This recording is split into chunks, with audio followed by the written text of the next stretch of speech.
It's all done. So ayan na po ang mga lights ng ating castle. So what I did now is I'm putting up lights there, right? As you can see, gumawa ako ng sariling version ko ng castle nila.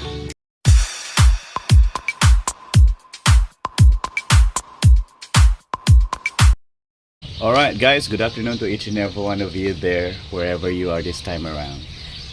What's up for this afternoon? Alright, so what I'm gonna do this afternoon is that I'm going to build a castle or palacio. Kasi I realized that my aquarium needs this castle. Sa mga isda, mabuti pa yung isda may castle. Anyway, alright, papakita ko sa inyo, ibibida ko lang sa inyo yung ginawa kong aquarium, alright? I mean ginawa kong castle. But before that, I'll let you show this one. Yung aquarium natin is do look like this, alright? See that? Are you mga fish? Come on. Alright, ayun. Yung mga maliliit na yon is that is called koi fish. So yung malaki, then nasa kabila yung isa. So guys, they really wanted to hide. Okay, I don't know why they're having this type of behavior. Gusto nilang magtago po. So I decided this part, maglagay ako dito ng lalagay tayo dyan ng castle. Alright, ayan na, gumawa ako ng sariling version ko ng castle nila. Actually hindi ko kasi naisipang i-vlog ito, kaya late ko na naisipan i-vlog ito. Kaya I built this one with my own hands, and then the sand and the cement, just using the sand and cement. Ito na po yung kinalabasan niya Okay, so ayan na po. So, ayan. Kasi mahilig silang magtago Kaya, I built this one so that they can hide from this inside. And then, sisilipin mo, makikita. Lusot-lusot lang kasi yan Ayan, tingnan mo. May mga butas yan. Tingnan mo. That is the castle that I built. Sa point na ito, guys, lalagyan ko pa ito ng flag.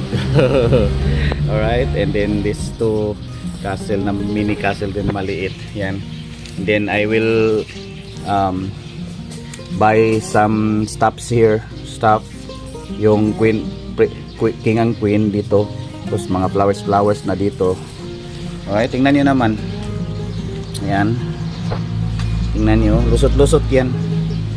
So pag napinturahan yan guys, okay, magmumukha na yung tingnan mo. I-castle natin yung ginawa. Tabi. Ayan. Castle. Ayan. Okay ba guys? What can you say about it? Just leave a comment right there. Okay lang bang pagkagawa ko? Ayan. You know guys, this is gonna be my first time to build this one. Hey, alis na nga dyan.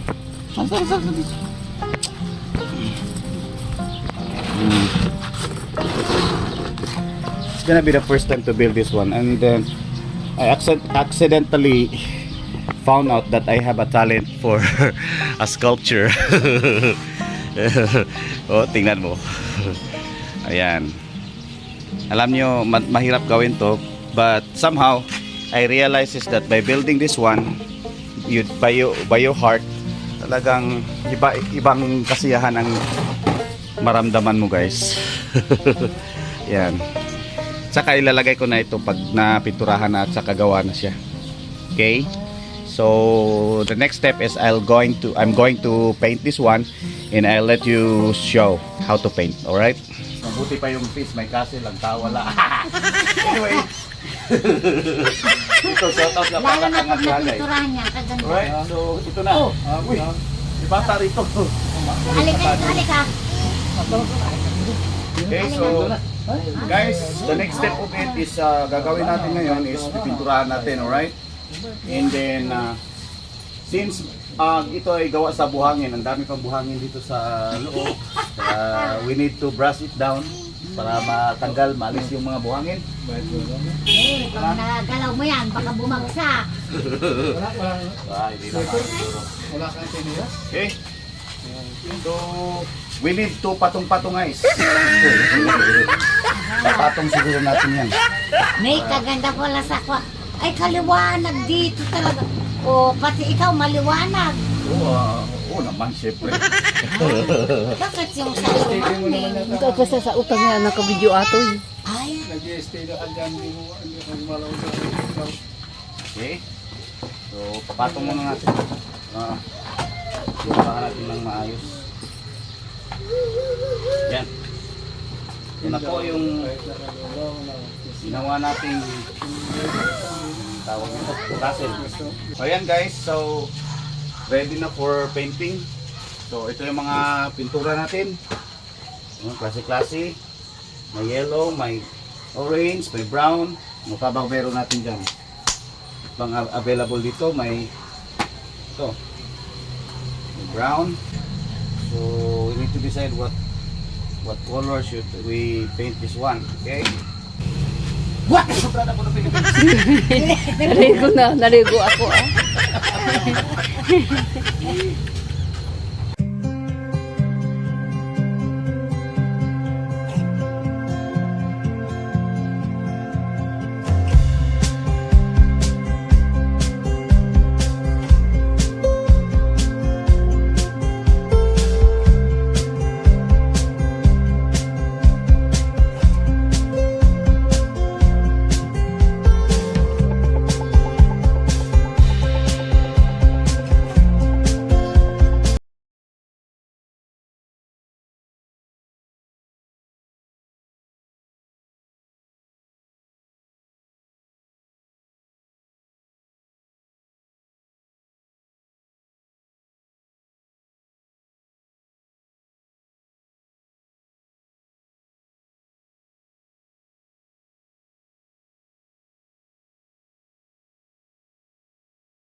Guys, so ayan na ang matapos natin na i-paint from both sides. Naglagay tayo ng ganyan na kulay like that.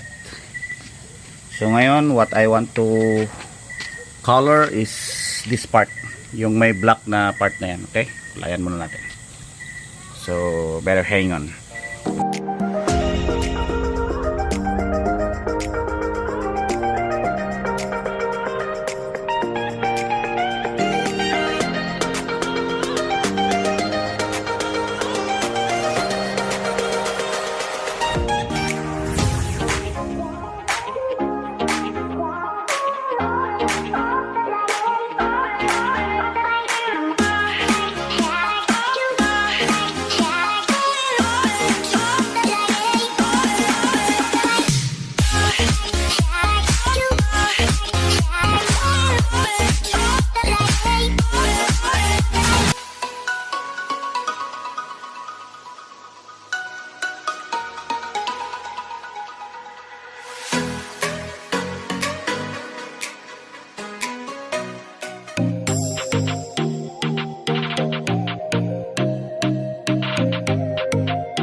Alright guys, so done na itong color na to.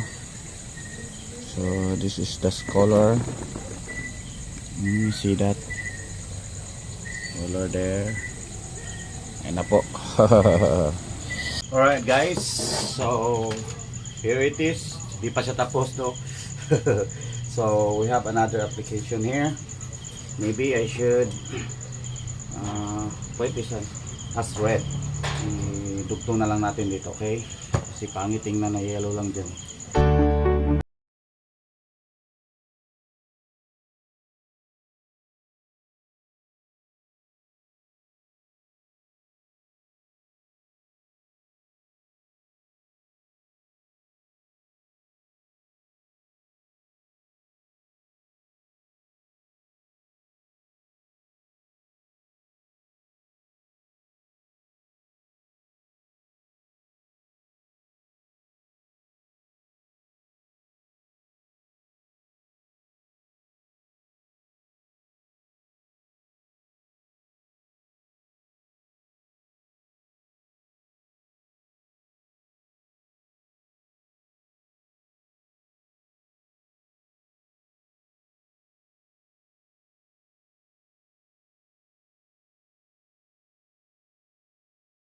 Guys, ayan na po. So done na po ito. Napinturahan ko na dito. Ay, may mga ano pa oh, yung sa mga brown. Hindi pa na ayos ang pintura. So yan na po muna. Okay, let's finish this one.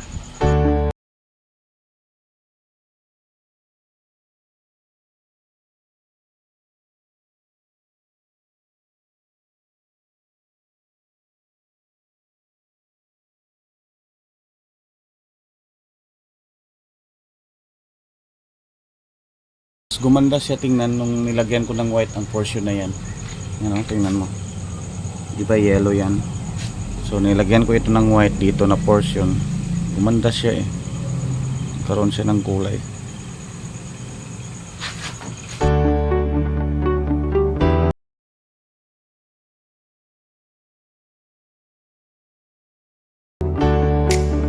Guys, ayun na. Gawa na yung aquarium natin, pero mas pagandahin natin. Lagyan natin ng mga flower, lagyan din natin ng ilaw. Alright, so what we doing? Okay, stay close. Lalagay tayo ng mga flowers. So now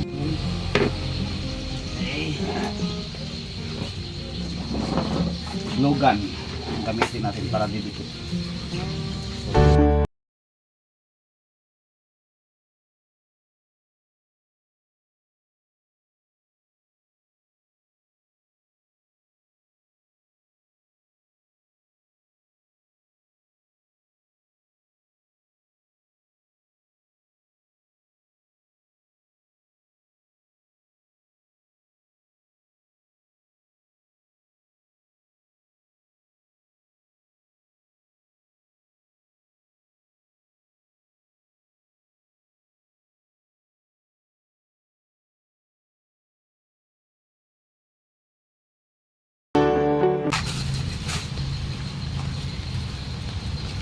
guys, okay na ang atong aquarium, ready na po transfer.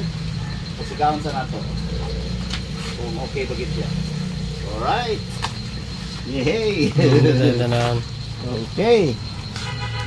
That is now the aquarium. Tuol. Diba? Okay guys, pahimo na mo sa mga. With lights pa.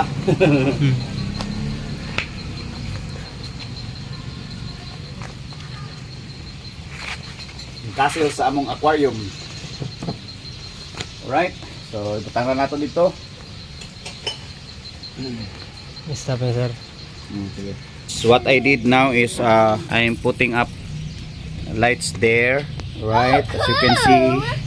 Yeah, it's cool. Yeah, I'm putting lights right there. And aside from that, you can see the different flowers right there. I just put it in there. Okay. Before I will have to place that one in our aquarium. Okay, that's it. Right guys, after all, we have just done our castle here. This is gonna be the castle of my fish right here. Alright, as you can see there are a lot of, as you can notice here, there's tiny balls right there like marbles. Alam mo mga kaibigan, yan ay umiilaw paggabi. Iba-iba ang kulay niyan, parang Christmas lights yan eh. So here it is. So I just finally place it to the position we're in. Yan, pwede magtago yung ating mga fish dyan. Okay, so here we go. Finally. Alright, cute. So yan, yan na yung binild up natin. And I think that the fish right there just not coming into it, inside of that castle. Parang naninibago pa sila. Maybe later. Right, that is the final form that I have already been made. Okay, so pasilip naman mga fish B. How are you doing today? Mga fish, how are you today? Yan. Yan. Saka binilhan ko na rin ng mga flowers ito. Pati yung castle natin nilagyan ko na rin. Okay. Saan yung ibang fish dito? Yan, yan. Goldfish kasi yun eh. Pero di yan yung ordinaryong goldfish. Medyo mamahalin ang fish na yan. Mga maliliit doon yung nakita niyo. And then somewhere right there is just hiding. Mga fish na yan andun oh. Nakikita niyo. Alright. So ayan. So ito na po yung ating gawa na yung ating palasyo ng mga isda. Ito po. So daytime pa kasi ngayon, so hindi niyo pa makikita ang ilaw na yan. So just have to wait until it night time. Okay, so bibidyohan ko yan mamaya, so papakita ko sa inyo. Alright, so for this time around, ito po muna. Okay, thank you so much. Alright guys, ayan na po. It's all done. So ayan na po ang mga lights ng ating castle. Napakaganda. Yeah, it's so beautiful, right? Oh, klarong-klaro. Ang ganda pa, ang ganda tingnan. Well, that's the lights of our castle as I've told you earlier, right? Okay. Siyempre, matutuwa yung mga isda natin dyan. Yan. Yan guys. Okay, Christmas na Christmas sila. May castle din itong mga isda ba. Yan. Ay, makikita mo yung mga isda doon. Hindi na sila naka-observe lang. That's all guys. Thank you so much for watching with us.